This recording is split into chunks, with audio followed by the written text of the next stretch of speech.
स्वागत है खुदावंद की प्रेजेंस में। और मेरा आज बिलीव है कि आप जब परमेश्वर के वचन को सुन रहे होंगे, वो ताज़ा भेद, ताज़ा कलाम, इसलिए वचन कहता है कि मेरी रोज़ की रोटी मुझे रोज़ देना। क्योंकि जब आप खाना खाते हैं तो आप रोज़ फ्रेश बनाते हैं। अगर आप नहीं बनाते हैं, कैन वाला खाते हैं, तो बीमार हो जाते हैं, लंबा समय नहीं खा सकते। और परमेश्वर ने कहा वैसा ही वचन है जो हमें फ्रेश परमेश्वर देता है, ताज़ा देता है जब हम उसकी प्रेजेंस में बैठते हैं। और जब वो ताज़ा वचन आता है, वो आपकी सोल्स को, आपकी आत्माओं को, आपकी आत्मिक जिंदगी को नरिश करता है, उन्हें ब्लेस करता है। उन शैतानी अटैक्स को, उन जख्मों को, शैतान की डाली हुई गंदगी को, कंफ्यूजन्स को, फियर को, डर को वो ख़त्म करता है जब आप आज ये परमेश्वर के ताज़े वचन को सुन रहे हैं। मैं आपको इनकरेज करना चाहता हूँ कि परमेश्वर की आशीष लेना आसान है, उसका तरीका आसान है।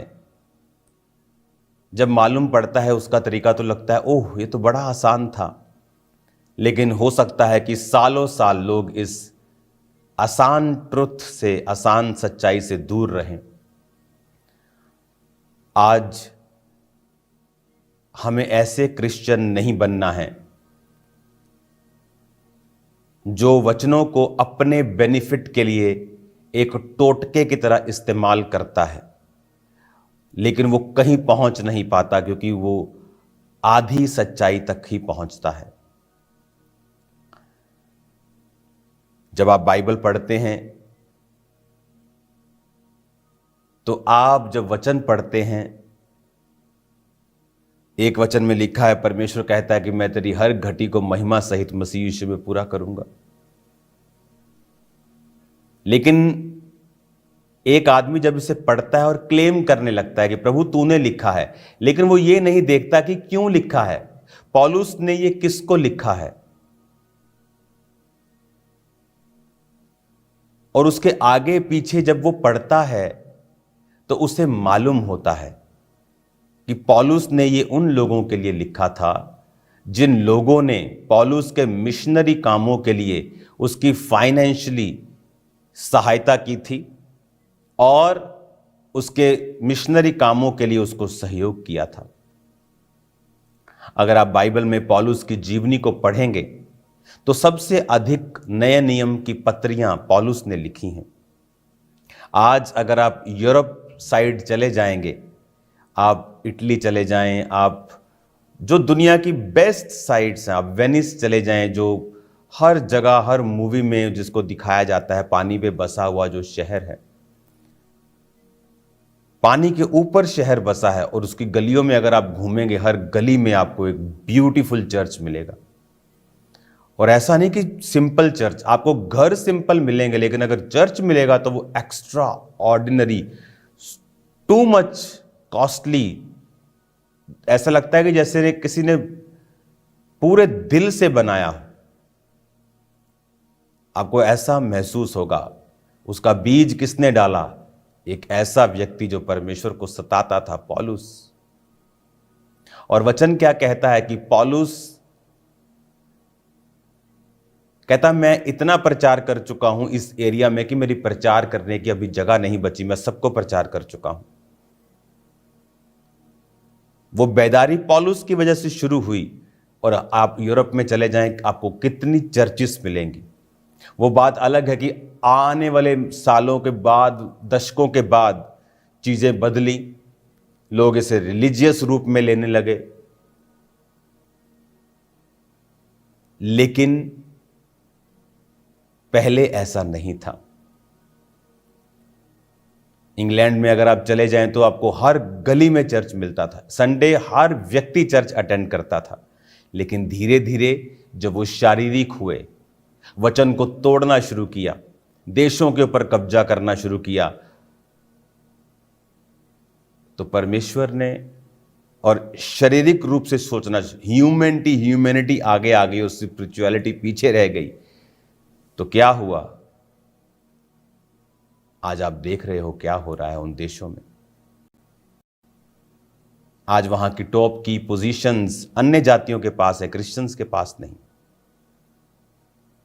लेकिन ऐसे देश है जहां पर चाइना के जैसे, जहां पर इतनी क्रिश्चियन पॉपुलेशन है कि चाइना में अमेरिका से भी ज्यादा क्रिश्चियंस होंगे 2030 के करीब। अंडरग्राउंड चर्चेस लगती हैं, सुबह 4 बजे चर्च लगती है। क्रिटिसिज्म होने के बावजूद भी, विरोध होने के बावजूद भी, गवर्नमेंट सपोर्ट ना होने के बावजूद भी वहां पर परमेश्वर का आत्मा काम कर रहा है। आज दुनिया में सबसे बड़ा क्रिश्चियन नेशन अमेरिका है, लेकिन अमेरिका से भी बड़ी क्रिश्चियनिटी आज चाइना में होगी। हर जगह परमेश्वर का आत्मा काम कर रहा है। आज अगर परमेश्वर आ जाए तो ऊपर सब उठाए जाएं या न्याय का दिन आ जाए तो भाई साहब कोई पूछने वाला नहीं है आपको कि तुम धरती पर कौन सा बिजनेस करते थे, क्या जॉब करते थे। ऊपर एक ही चीज होगी कि वो कार्य जो पिता ने किया था कि अपने एक लौते बेटे यीशु मसीह नासरी को धरती के ऊपर भेजा था, और वो तुम्हारे लिए मारा गया और गाड़ा गया और तीसरे दिन मुर्दों में से जी उठा। बता तुमने कितनों को सुसमाचार दिया, और नहीं तो कितने सुसमाचार की सेवकाइयां थी जिनका तूने साथ दिया।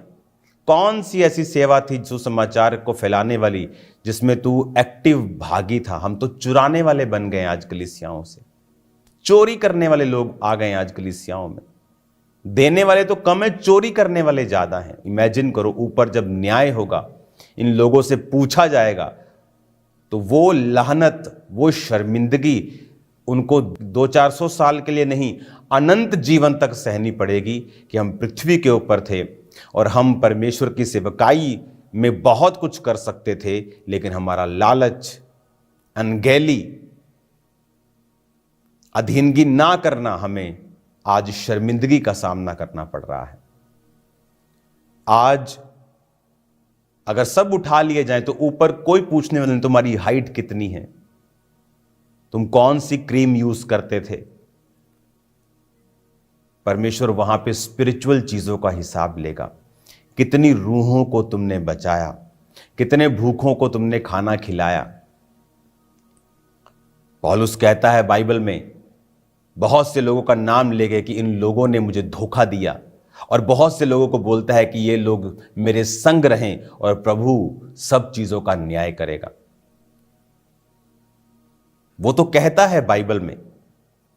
अब आप कहेंगे कि पौलुस तो बहुत बड़ा दास है, उसको कोई भी धोखा दे सकता है। बाइबल कहती बहुत से लोगों ने उसे चीट करने की कोशिश की, लेकिन सुसमाचार को उसने आगे रखा और उसने सुसमाचार को फैलाया और परमेश्वर ने सब चीजों का न्याय किया। आज धरती के ऊपर जब मुसीबतें आती हैं तो बाइबल कहती है हिजकिय्याह के ऊपर जब मुसीबत आई और प्रभु के सामने वो मुंह करके जब रोने लगा, जब उसको मालूम हुआ कि उसकी उम्र खत्म हो गई है, कि अपनी वो विल लिख ले क्योंकि वो मरने वाला है, तो वचन कहता है कि वो मुंह फेर के परमेश्वर की ओर, दीवार की ओर फिर के बोलता है, प्रभु मैंने ये किया है। अपना रिकॉर्ड बताता है। आज जब लोगों के ऊपर मुसीबत आती, क्या रिकॉर्ड बताएंगे कि चर्च में से चोरियां की हैं, व्यभिचार किया है, कितनी सिगरेट पी हैं, कितनी ब्लू मूवीज देखी हैं, कितने लोगों का पैसा हजम किया है, मारा है, कितने लोगों की प्रॉपर्टी पे कब्जा किया है, कितने लोगों से नफरत की है। अगर हमारे पास अच्छा रिकॉर्ड नहीं होगा, परमेश्वर ने अपने दासों को अधिकार दिया। परमेश्वर ने कहा जिनके पाप तुम रखो वो रखे गए हैं। तो बाइबल कहती है कि परमेश्वर ने उसकी प्रार्थना को सुना। आपको क्या लगता है उसके आंसू देखे? आंसू कोई भी बहा सकता है, एक्टर्स भी आंसू बहा लेते हैं बिना ग्लिसरीन के, लेकिन परमेश्वर ने उसकी शब्दों को सुना और उसके पास रिकॉर्ड को देखा और उसकी उम्र को 15 साल और बढ़ाया। आज जब हम वचन पढ़ते हैं, हम देखें कि ये वचन किनको बोले गए हैं। पूरा वचन पढ़ें, आगे से लेके पीछे किसको बोला, क्यों बोला, कौन सी कलीसिया को बोला। पौलुस ने वचन किस कलीसिया को लिखा? उसने कुरिन्थिया की कलीसिया को अलग वचन लिखा, सख्त वचन लिखा, उनके पाप के ऊपर उल्हाना देते हुए लिखा। तिमुथियुस को उसने अलग तरह से लिखा, कुलस्सियों को उसने अलग तरह से लिखा, थिस्सलुनीकियों को अलग तरह से लिखा। हमें पढ़ना होगा किसको लिखा, क्यों लिखा। किसी कलीसिया में लोग गलत शिक्षा दे रहे थे इसलिए लिखा, किसी कलीसिया में लोग व्यभिचार को मान्यता दे रहे थे और उस पर घमंड कर रहे थे, उसने इसलिए लिखा। कुछ कलीसियां इस सताव में थीं, उसने उनकी सहायता की थी, कोइयों को उसने इसलिए लिखा। और बाइबल कहती है ये गोल्डन टाइम है, क्योंकि आप डायरेक्ट क्या परमेश्वर को दे सकते हो। मैं आपको बता सकता हूं, क्रिश्चियंस के लिए पहली सेवकाई सुसमाचार है। भूखों को खाना खिलाना परमेश्वर के वचन में लिखा है, लेकिन यह सुसमाचार के नीचे आती है। अनाथों विधवाओं की सुधि लेना सुसमाचार के नीचे आता है। फर्स्ट प्रायोरिटी सुसमाचार, या वो व्यक्ति जो सुसमाचार सुना रहे हैं उनको किस तरह से हमें प्रोटेक्ट करना है, किस तरह से उनको, उनके लिए प्रार्थना करनी है, किस तरह से उनको आगे लेके जाना है, हेल्प करनी है। लेकिन आज ये सैड थिंग है कि लोग अपने पेट के सगे हैं, परमेश्वर के नहीं। वो अपना फ्यूचर बनाते हैं परमेश्वर की चीजों से, परमेश्वर का नहीं, उसके बारे में नहीं सोचते। आज अगर हमने ब्लेसिंग को लेना है, आशीष को लेना है, और एक बार और हमें याद रखनी है कि ये धरती मिट्टी से बनी है और आपका शरीर मिट्टी से बना है। आप जैसा बीज आज बो रहे हो सकता आपको फील ना हो रहा हो, लेकिन आप काटने के लिए भी तैयार रहें जो आप बो रहे हैं। फसल जब आएगी आपको काटना ही पड़ेगा। अच्छी बीज तो अच्छी फसल, बुरा बीज तो बुरी फसल। क्योंकि आज जो पवित्र आत्मा आपको कह रहा है यह बड़ी सीरियस बात है कि हमारा हिस्सा सुसमाचार में क्या है। क्या हम आशीष के हकदार हैं या श्रापित होने को हैं। उसने कहा जो भूमि जिस पर वर्षा का पानी पड़ता है, पानी को पी पी कर साग और पात उपजाती है, वो आशीषित होती है। और जो ऊंट कटारे उगाती है, निकम्मी है और श्रापित होने को है। वर्षा का पानी सब दोनों भूमि पर एक प्रकार पड़ा, लेकिन एक ने वो उपजाया जिससे दूसरों का पेट भरा, और एक ने कांटे उपजाए जिससे वो श्रापित हुई। आज हम इस बात को समझें, अपनी जिंदगियों को गैदर करें, फिर से इनको इकट्ठा करें, अपनी फैमिली को बिठाएं और बात करें कि हमारी पूरी फैमिली, हमारा टारगेट, हमारी लाइफ सुसमाचार के आसपास होनी चाहिए। सेवकाई के आसपास हमारी जिंदगी होनी चाहिए। अपने बच्चों को चर्च में सेवा करना सिखाएं। जाते जाते 10 दरियां फोल्ड करना सिखाएं। जाते 10 चेयर साफ करना सिखाएं। कुछ करना सिखाएं परमेश्वर के राज्य के लिए। पम्फलेट्स बांटना, सुसमाचार देना, वफादार रहना परमेश्वर के घर के साथ, उसके दास के साथ, प्रभु के साथ सबसे बड़ा सिखाएं। क्योंकि अगर हम परमेश्वर की आशीष को चाहते हैं तो मैं आपको बता रहा हूं, ये सिर्फ आमीन बोलने से नहीं आएगी। अभी भी कुछ लोग आमीन बोल रहे होंगे, मेरे को ऑस्ट्रेलिया में सुन रहे हैं। हालेलुया। चाहे मैं आपके पास ही बैठा हूं, लेकिन इस समय आपको जो वचन दे रहा हूं वो आपकी स्पिरिट में घर कर रहा है, मैं जानता हूं। और परमेश्वर दयालु है, वो माफ करता है अपने लोगों को। वो माफ करता है अगर कोई पश्चाताप करे। कहता है तुमने वही किया जो कहा गया था, तो कहो तुम निकम्मे दास हो। यानी वो एक्सपेक्ट करता है कि हम आउट ऑफ लाइन जाकर कुछ करें। आउट ऑफ लाइन मतलब कुछ कैपेसिटी से बाहर। टाइथ मेरी कैपेसिटी के अंदर है। मैंने ऐसे बीज बोए हैं जिससे मेरा बैंक बैलेंस 0 हो गया था और वो लाखों रुपया था। ऐसे बीज बोए हैं। कैपेसिटी से बाहर, फिर जो आशीष मिली वो कैपेसिटी से बाहर है। इसलिए जब बहुत से लोग आकर बोलते हैं कि हमें भी बड़ा चर्च चाहिए, तो मैं उनको डिस्करेज करने के लिए नहीं बोलता हूँ कि ये मुश्किल है। ऐसा नहीं कि मैं चाहता नहीं हूँ, मुझे पता है कि इसके लिए जो स्टेप्स हैं, अगर तुम उन्हें फॉलो नहीं कर पाओगे, ऐसे बड़े विश्वास के कदम है तुम नहीं ले पाओगे। यहाँ पास्टर्स जो टाइथ तक नहीं पे कर पाते हैं, मेंटरशिप के पास्टर्स हैं जिनको जो टाइथ नहीं अपना पे कर पाते, तो कैसे आप एक्सपेक्ट करते हो कि परमेश्वर आपकी सेवकाई को इस तरह से अलग सी ग्रोथ देगा जो पॉसिबल नहीं है ह्यूमन स्ट्रेंथ से। हमें वचन के साथ जुड़ना होगा, हमें आंखें खोलकर देखना होगा कि परमेश्वर आज अपने दासों के जरिए से, आज के पतरस, आज के पौलुस, आज के जो लोग हैं उनके जरिए से परमेश्वर क्या कर रहा है कलीसियाओं में। हमें खड़े होना होगा प्रार्थना में, फाइनेंशियल सपोर्ट में, हमें खड़े होना होगा फास्टिंग में, खड़े होना होगा, हमें एक्स्ट्रा कुछ करना होगा। वो सिर्फ पैसों से नहीं होता है। आपके पास कोई वरदान है, कोई गिफ्ट है, आपके पास कोई पहुंच है, एक्स्ट्रा आपको इस तरह से बिहेव करना होगा कि this is the last day, मैं अपना ऊपर तक जोर लगा दूं इस काम को करने के लिए। क्योंकि परमेश्वर का राज्य जितनी तेजी से फैल रहा है, क्योंकि ये संसार का राज्य नहीं है। लोग बोलते हैं कि जब वो पंजाब में तो 20% लोग क्रिश्चियन हो गए हैं, अब ये धीरे धीरे अपनी सरकार बनाएंगे। मैं आपको बताना चाहता हूं, फिर ये दूसरों को प्रताड़ित करेंगे, क्रिटिसिज्म देंगे। मैं आपको बताना चाहता हूं, इंडिया की बहुत सारी स्टेट्स हैं जहां 90% क्रिश्चियंस हैं। कितनी स्टेट से आपको खबर आई कभी किसी हिंदू को, किसी सिख को, किसी मुस्लिम को मार दिया हो? क्रिश्चियंस की ही न्यूज़ क्यों आती है कि क्रिश्चियंस को सताया गया, इसको मार दिया, किसी को गाड़ी में जला दिया? अगर क्रिश्चियनिटी में हम शहीद लोगों का मनाना शुरू करें कि जितने क्रिश्चियनिटी में शहीद हुए, मैं आपको बता रहा हूं एक दिन में हजारों लोगों का हमें शहीदी दिवस मनाना पड़ेगा क्रिश्चियनिटी में।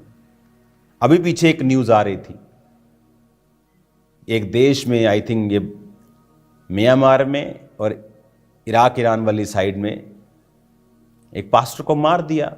वो कहते हमारे सामने झुक, उसने कहा मैं प्रभु के सामने नील करता हूं सिर्फ। ऐसे हजारों लोग क्रिश्चियनिटी के लिए रोज रोज रोज कुर्बान होते हैं। अगर हम कुर्बानियां मनाने लगे तो रोज हजारों कुर्बानियां मनानी पड़ेंगी हमें। तो क्रिश्चियनिटी में ये नई बात नहीं है।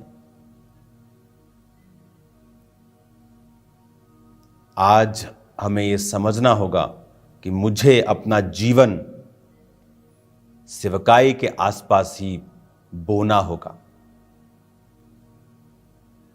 और फिर देखिए क्या होता है, देखिए कैसे वो स्वर्ग खोलता है, फिर देखिए कैसे वो लोगों को भेजता है, फिर देखिए क्या क्या वो आपकी जिंदगी में करता है, मार्वलस काम जो आपने सोचे भी नहीं होंगे,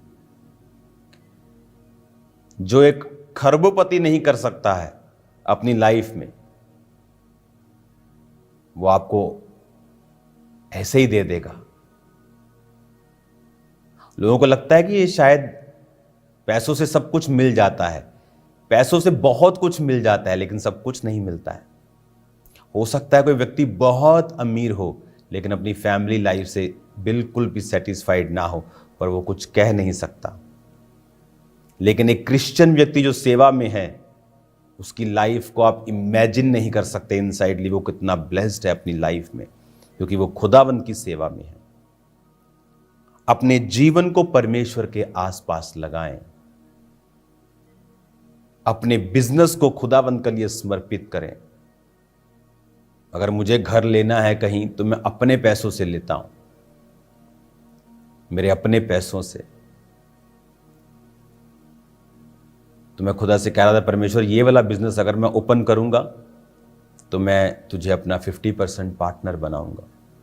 एक नए बिजनेस को मैं सोच रहा था अपने लिए खोलने के लिए, लेकिन अभी मैंने इसे शुरू नहीं किया। तो मैं खुदा से बात कर रहा था, परमेश्वर तो मेरा 50% उसमें पार्टनर होगा उस बिजनेस में। तो अपनी लाइफ, अपनी सेवकाई, अपना जीवन जब हम परमेश्वर के लिए समर्पित करके चलाएंगे, वो आपको गाइड करेगा, वो आपके संग होगा।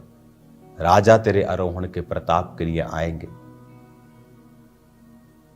हालेलुया। फिर वचन पूरे होंगे, वो वचन जो उसने अपने लोगों के लिए लिखे हैं, वो योजनाएं पूरी होंगी जो उसने अपने लोगों के लिए बनाई हैं। वो तो वेट कर रहा है परमेश्वर कि कब मेरे लोग समर्पित होकर पूरी तरह से मेरे साथ चलेंगे और मैं अपनी योजनाओं को उनकी जिंदगियों में पूरा करूंगा। वो तो इंतजार कर रहा है, वो तो वेट कर रहा है। और याद रखिए, आप प्रभु के साथ चलेंगे और हर साल आप और दलेर होते जाएंगे, हर साल आप और बरकत में बढ़ते जाएंगे, और आशीष में बढ़ते जाएंगे, और मैच्योरिटी में, ब्लेसिंग्स में, सामर्थ्य में आप बढ़ते जाएंगे। लेकिन हमें अंधे नहीं होना है। लगता है कि सिर्फ संडे चर्च जाने से सब कुछ हो जाएगा, मैं क्रिश्चियन बन गया तो मैंने प्रभु पे एहसान कर दिया है। इस तरह से नहीं होगा। हमें डेडिकेट करके प्रभु के सामने सब चीजें रखनी होंगी, प्रार्थनाएं करनी होंगी। आज जो नया है वो 20 मिनट अगर प्रार्थना कर रहा है, 30 मिनट कर रहा है, तो भी परमेश्वर उनके संग है। मैं आपको बता रहा हूं प्रैक्टिकली। और प्रभु उनकी अगुवाई करेगा। जैसे जैसे वो आगे बढ़ेंगे, अपनी प्रार्थना को 2.5 घंटे कम से कम करेंगे। टाइथ एक दिन का 24 घंटे का 2 घंटे 24 मिनट बनता है, 2.5 घंटे के करीब वो देंगे प्रभु को, वो देना शुरू कर देंगे। आज हमें सुसमाचार पर अपनी निगाहों को रखना है। कुछ लोग होते हैं, अगर कोई व्यक्ति सुसमाचार सुना रहा है, अपने प्रीचिंग से, अपने गीतों से, वो 1-2 मिस्टेक्स कर सकता है। लेकिन आज कुछ लोगों का काम है कि वो खुद कुछ नहीं करेंगे, लेकिन सीसीटीवी जैसे होते हैं ना मोहल्लों में, वो बैठे रहते हैं सीसीटीवी। कुछ सीसीटीवी मोहल्ले की स्टार्टिंग पे बैठे रहते ताश खेलने के लिए, कुछ सीसीटीवी अपनी अपनी दिहाड़ियों पर बैठी रहती हैं और वो देखती रहती है। अगर कोई बंदा मोटा हो रहा होगा ना, हो देखिया भैन जी फुल गया है थे। अगर कोई पतला हो रहा है, हो इनू की हुआ तो सूख गया तो वो कहीं आपको जीने नहीं देंगे। इसलिए शायद पिछले 2-3 साल में मेरा वेट 10-15 बार कभी बढ़ा है, कभी कम हुआ है, कि लोगों का मुंह बंद ही रहे। हालेलुया। तो लोगों को आप सेटिस्फाइड नहीं कर सकते हैं।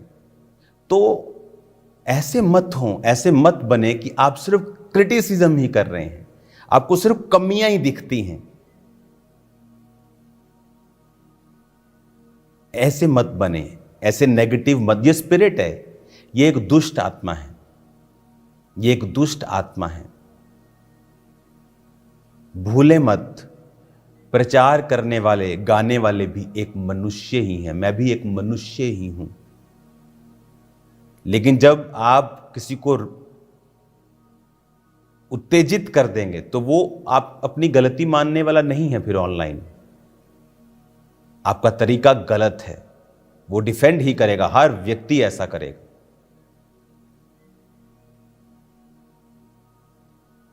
तो हमेशा ये बात को समझें कि हम सब मिलके एक टारगेट रखें कि मुझे सुसमाचार को ही फैलाना है। परमेश्वर ने हमें प्रॉफेटिक वर्ड दिया। आने वाले समय में ट्रेडिशनल प्रीचर्स उठेंगे और देखना उनका विरोध होगा। और ये भविष्यवाणी कर दी गई कि विरोध करने वाले दुखों को पाएंगे, क्योंकि प्रभु उनको खड़ा करने जा रहा है।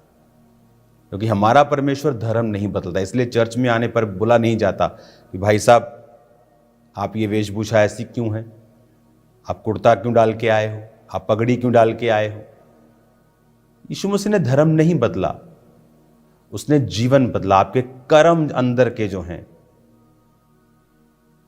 आज मैं कुर्ता डाल के आ जाता हूं, कुर्ता उतार के कोट पैंट डाल के आ जाता हूं, लेकिन अंदर अगर व्यभिचार नहीं खत्म हुआ, किसी के ऊपर गुस्सा मारना, उसको तलवार से ठोकने की धमकियां देना, अगर ये खत्म नहीं हुआ तो ये किसी भी धर्म का फिर हिस्सा नहीं है, किसी भी अच्छे काम का हिस्सा नहीं है।